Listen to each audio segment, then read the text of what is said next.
a un certain nombre de gens qui disent comment on va sortir de la crise. En fait, on ne va pas sortir de la crise. On est dans un espace, la crise, au niveau où elle est dans nos pays et dans le monde, en réalité, c'est l'espace entre un monde qui se termine, enfin un modèle qui se termine, et puis un modèle qui se construit. Et cette période est une période d'instabilité dans laquelle, effectivement, on peut avoir toutes les angoisses, mais en même temps, on peut y regarder toutes les opportunités. Vous savez, pas tout à fait la même âge que le président, mais on m'a appris beaucoup les pays émergents.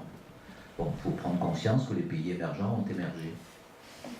Et que dans un monde globalisé, le pays émergent qui a émergé se trouve dans une situation dans laquelle il bouleverse donc les équilibres économiques. Alors, ça s'est fait petit à petit, et c'est vrai que ça s'est fait aussi avec un aspect un peu cosmétique, finalement. L'Europe a protégé, un peu artificiellement, un certain nombre d'États qui ont poursuivi leurs dettes pour maintenir leur niveau de vie face à cette nouvelle situation, et que cet effet cosmétique de l'Europe et de l'euro a permis d'emprunter à des taux excessivement bas, alors qu'ils étaient trop bas par rapport à la situation économique du pays considéré. Et que donc, on a plus distribué qu'anticipé. On est toujours en train d'essayer de réfléchir à une Europe qui à la fois protège et en même temps une Europe qui projette. Et je crois que autant on voit que l'action qui est menée avec nos institutions pour lutter contre la crise, on voit que chaque étape est franchie et qu'on évolue doucement vers quoi? Vers une intégration plus forte et vers une nouvelle Europe. Et je crois que c'est ces temps qui sont essentiels pour nous dire projetez-vous et dites-nous qu'est-ce que c'est l'Europe de demain. On est dans une crise, il y a un monde qui finit, il y a un monde qui commence, il y a un monde à construire. Dans ce monde, quelle est la place d'Europe et comment ça va marcher? On est passé de l'Europe naïve à l'Europe réaliste, on se réveille, mais en même temps on n'a pas complètement organisé les structures. On raisonne encore en termes d'États-nations.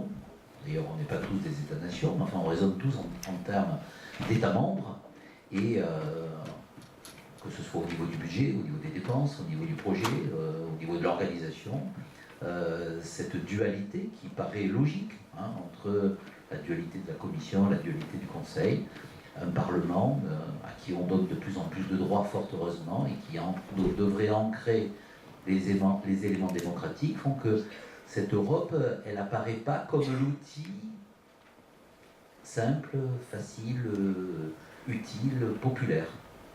Et comme la crise, c'est une période dans laquelle il y a plus de populisme et d'euroscepticisme, et que c'est le moment où il ne faut pas franchir le cap, et il y a justement cette interrogation au niveau des peuples et au niveau des institutions pour dire comment je franchis ce pas. L'important c'est de savoir comment ça se gouverne, comment en fait à un moment donné, pour garder sa souveraineté, on accepte de passer une partie de sa souveraineté. C'est ça qu'il faut bien comprendre. Aujourd'hui, entre l'Allemagne et la Grèce, quel est le pays le plus libre et le plus souverain de ses décisions? Donc on voit bien que demain, l'Europe c'est solidarité et c'est discipline budgétaire. Et sur cet équilibre, ce double équilibre, l'Europe, ça sera une Europe qui sera un modèle. C'est pas un modèle à exporter, c'est pas un modèle qu'on doit imposer, mais enfin, il faut quand même être fier de notre modèle et savoir à la fois le conserver et le faire évoluer. Demain, l'Europe, elle est économique et sociale. Voilà, imaginez que l'Europe, c'est uniquement de la monnaie et que l'Europe, c'est uniquement de l'économie, eh bien, c'est l'appauvrir parce que l'Europe, c'est aussi des valeurs, et c'est aussi des valeurs de solidarité.